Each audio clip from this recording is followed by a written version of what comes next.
You ever look back at a conversation and think, wait, did that really happen the way I remember it? Not because you're forgetful, because you can still hear the words, you can still feel the tone, you can still remember the moment your stomach dropped.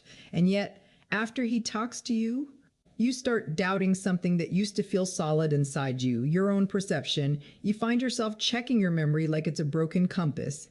You replay it, you rewrite it, you wonder if you misread it. You wonder if you're being unfair. You wonder if you're being unfair. You wonder if you're being unfair. You wonder if you're being unfair. You wonder if you're making something out of nothing. And at some point, a quiet fear forms. One you don't say out loud because it sounds too dramatic, too humiliating. What if I can't trust myself anymore?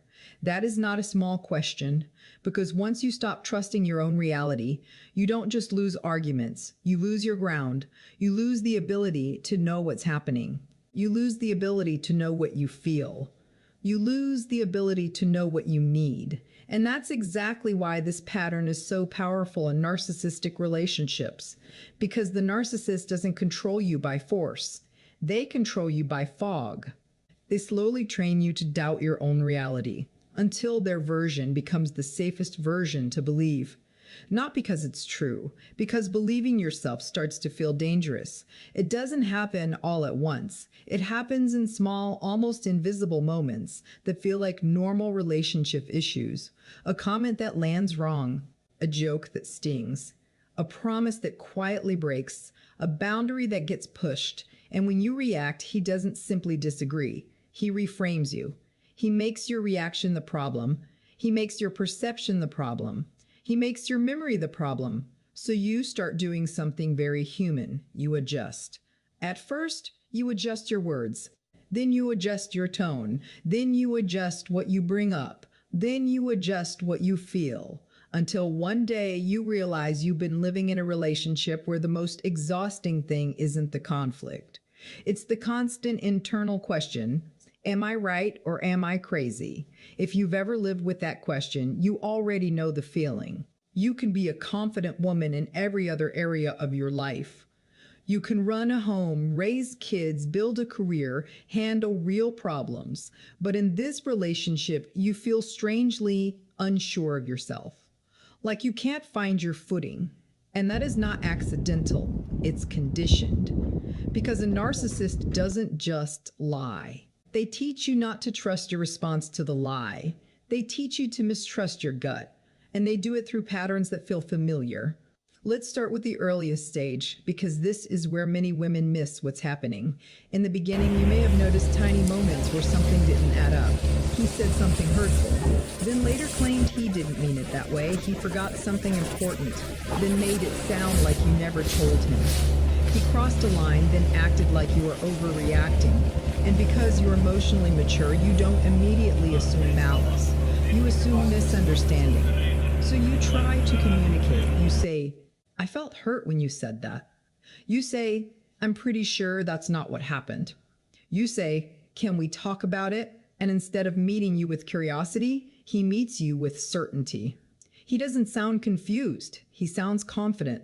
He says, that's not what I said. He says, you always twist things. He says, you're remembering it wrong. That confidence is part of the training. Because when someone is calmly certain, your brain does something automatic. It pauses. It starts checking itself. Because most of us are trained to believe that the calmer person is the more rational person. So you think, maybe he's right. Maybe I'm misreading. Maybe I'm too emotional. And that moment when you choose to doubt yourself instead of questioning him is the first step in the reality shift. Not because you're naive, because you want peace, because you want love to work, because you want to believe the person you chose is safe. So you give the benefit of the doubt. Then it happens again, a second time, a third time, a 10th time. And over time, the benefit of the doubt becomes a habit of self-doubt. This is the quiet beginning of gaslighting. Not the movie version where someone is obviously manipulating. The real version where you slowly start editing your own reality to keep the relationship stable. Here's what makes it especially powerful in romantic relationships. Your emotional bond makes you want to trust him. So when he contradicts you, your mind doesn't automatically assume he's lying. It assumes you're wrong. Because assuming you're wrong is less threatening than realizing the person you love is distorting reality. So you internalize the uncertainty. And once uncertainty lives inside you, it spreads. It spreads to your memory. You start saying, I might be wrong, but you start asking, did I tell you that? You start checking messages to confirm what you already know happened. You start gathering evidence, not to win, to feel sane. And needing evidence to trust yourself is one of the clearest signs that your reality has been under attack. Now, let's talk about inconsistency, because this is one of the most destabilizing elements of narcissistic training. One day he's loving, the next day he's cold. One day he compliments you, the next day he criticizes your body, your tone, your personality. One day he seems committed. The next day he acts like you're a burden. Inconsistency makes you do something that feels like love, but is actually nervous system survival. You start scanning for patterns. What version of him will I get today? What mood is he in? What should I avoid saying? And when you're scanning, you're not grounded. You're hyper-vigilant. Hypervigilance makes you second-guess yourself because you're not responding to reality in a calm way. You're responding to a moving target. So you start thinking, maybe if I become more careful, I can prevent the bad version. That leads to over-explaining. You don't just say what you feel. You justify it. You cushion it. You soften it. You make sure it can't be misunderstood, but it still gets misunderstood, not accidentally, strategically, because if you can never land on stable meaning, you can never land on stable boundaries, and boundaries require clarity. So the fog keeps you flexible.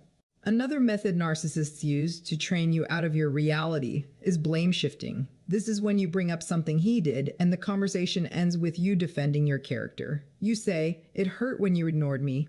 He says, "You're always needy." You say, "I don't like how you spoke to me." He says, "You're always needy." You say, "I don't like how you spoke to me." He says, "You're too sensitive." You say, "You promised and you didn't follow through." He says, "You're never satisfied."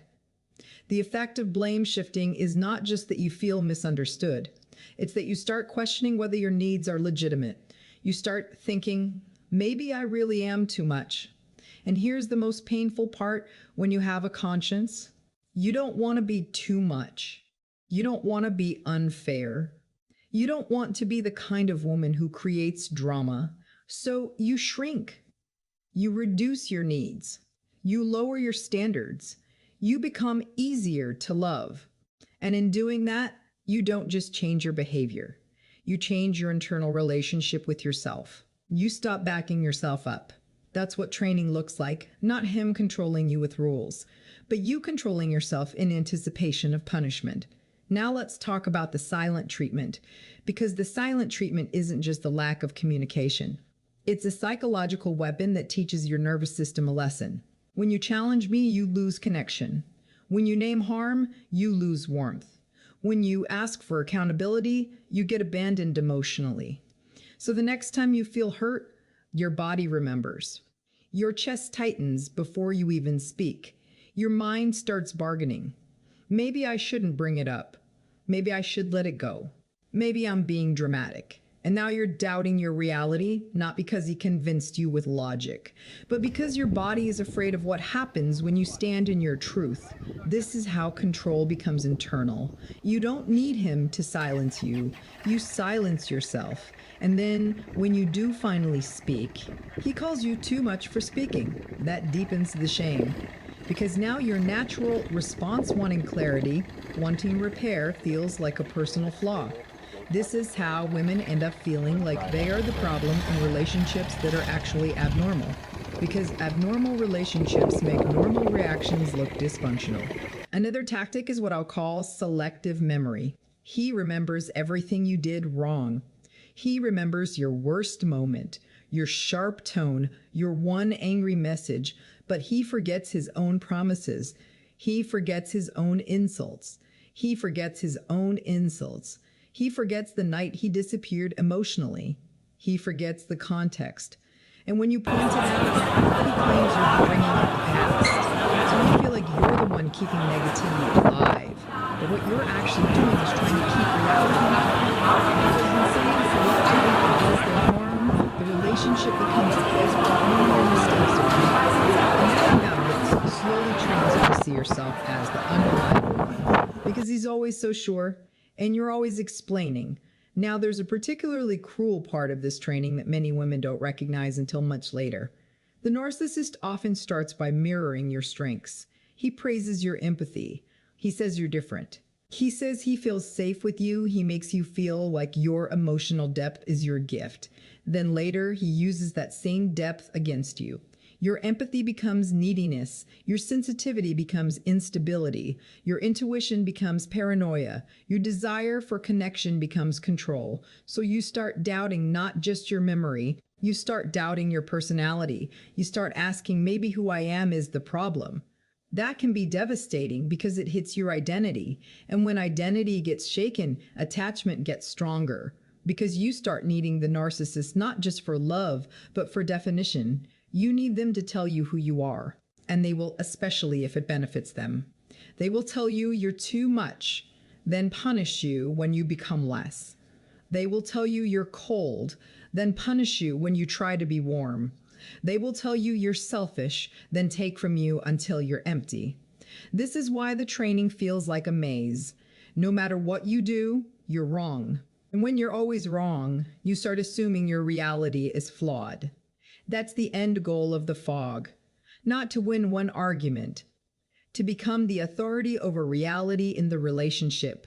Because if he becomes the authority, you become dependent. Dependent on his mood, dependent on his approval, dependent on his approval, dependent on his version of events. That's why, after a while, you may notice yourself doing something you never used to do. You ask him what happened, even though you were there. You say, what did you mean by that? You say, did I do something wrong? You say, are you mad at me? Those aren't just questions. They're signs of a nervous system that has learned it can't trust its own read of reality. And if you're listening and you recognize yourself, notice what that means. You are not crazy. You are responding to a system that repeatedly destabilized you, and destabilization makes anyone doubt themselves. Now, let's talk about the long-term emotional effect of this training. It produces a specific kind of exhaustion, not just tiredness, a cognitive fatigue. You can't think clearly. You feel foggy. You lose words mid-sentence. You forget what you were trying to say. You start saying, never mind. Because the constant internal debate is draining. Was it real? Did it happen? Am I overreacting? Am I being unfair? Should I apologize? You're not just living a relationship, you're living a constant internal trial. And when you live in an internal trial long enough, you start losing yourself. You stop knowing what you want. You stop knowing what you feel. You stop knowing what you moral. That's why women often say, I don't even feel like me anymore. Now, what creates relief isn't just understanding these tactics. Relief comes when you recognize the deeper structure. The structure is this. Your reality is attacked most when it threatens his control. When you remember something clearly, he denies it. When you set a boundary, he reframes it. When you express hurt, he becomes the victim. When you seek clarity, he calls you obsessed. Because clarity is dangerous in narcissistic dynamics. Clarity ends manipulation. Clarity ends the fog. So if you're looking for what to do not as a command, but as psychological direction, it begins with reclaiming the place inside you where truth lives. You stop trying to prove your reality to him, and you start validating it in you. That doesn't mean you never speak up. It means you stop using his agreement as the requirement for your sanity. Because one of the most stabilizing truths is this. Someone can disagree with your perspective, but a loving partner doesn't punish you for having one. So instead of asking, how do I convince him? The question becomes, what happens when I express reality? Do I get curiosity? Do I get repair? Do I get empathy? Or do I get empathy? Or do I get empathy? Or do I get punishment, denial, and reversal? That question moves you out of debate and into observation, and observation brings you back to yourself. Another internal shift is to treat your body as evidence.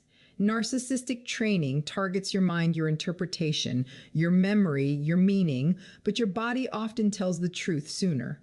Your body knows when something is off. Your body knows when you're walking on eggshells. Your body knows when you're bracing. So if you're trying to rebuild trust in your reality, start with the simplest question. How do I feel around him? Do you feel calm? Do you feel free? Do you feel safe to be honest? Or do you feel safe to be honest? Or do you feel tight, anxious, careful, small? This isn't about judging him. It's about returning to your own nervous system as a compass. Another stabilizing direction is to reduce exposure to fog conversations. Fog conversations are the circular arguments where nothing gets resolved, where the point keeps shifting, where you feel like you're explaining your humanity. These conversations don't create connection. They create confusion. And confusion is what the narcissistic pattern feeds on. So the more you stop participating in circular reality debates, the more your mind clears. Not as a tactic to win, as a form of self-protection. And then there's the most important piece. You begin rebuilding reality with safe witnesses. Because one of the reasons narcissistic control works is isolation. Not always physical isolation, but psychological isolation. You start feeling like no one would understand. You feel embarrassed. You feel like you'd have to explain too much. So you carry it alone, but reality becomes stronger when it has support. A therapist, a trusted friend, a journal where you record what happened, a space where your experience is not questioned. This isn't about revenge. It's about restabilizing your inner world. Because when you've been trained to doubt yourself, the healing is not just leaving the relationship or setting boundaries. The healing is learning to trust your perception again.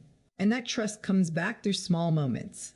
You notice something and you don't dismiss it. You remember something and you don't rewrite it. You feel something and you don't shame it. You set a boundary internally, even if you don't announce it. Each of these is a tiny act of self-loyalty. And self-loyalty is what narcissistic dynamics erode. So as self-loyalty returns, so does your sense of self. Toward the end of this journey, something shifts quietly. You stop asking, is my reality real? And you start saying, my reality is mine. Not because you're stubborn, because you've earned the right to trust yourself again. You begin to see that the reason you doubted yourself wasn't because you were unstable. It was because you were living in an environment that punished stability, where truth was negotiable, where your feelings were inconvenient, where your memory was treated like an enemy. And realizing that doesn't just give you information, it gives you relief, because it returns the problem to its proper place, not in your character, not in your sensitivity, not in your mind, but in a dynamic that required you to be confused in order to stay attached. If you've been living in that fog, the fact that you're seeking clarity now means something important. It means the training isn't permanent. It means your inner truth is still alive. And you don't have to force yourself to be strong to get it back. You simply keep choosing reality gently, consistently over the version that was handed to you. You keep honoring what you saw, what you felt, what you lived. And as you do, the most peaceful thing begins to return. That steady internal sense of, I know what happened. I know what I felt. I know what this dynamic did to me. And when you have that, you stop needing his agreement to be sane. You stop needing his permission to be real. You come back to yourself, not louder, not harder, just clearer. Like you finally stepped out of the fog and remembered the sound of your own mind again.